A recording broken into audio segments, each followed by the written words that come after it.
Si violet sili. Ayan guys. Ayan.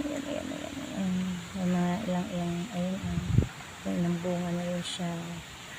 Dalawa to guys. Kaso na ng baboy binunot ng maliit pa. Tapos yung kamatis ko guys. Ayan. Mga bunga na.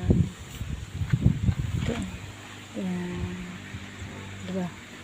Pinawaan ko siya ng yung kahoy kasi bumababa habang nagbubunga siya. Nabibigatan. Ayan. Si alugbate. Super liit po yan dati. Grabe, pinagtyagaan ko lang talaga siya magdilig. Kasi yun na siya ngayon.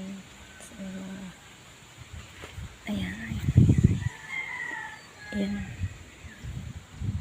Ito. Isang buwan pa makakaano na tayo ng kamatis.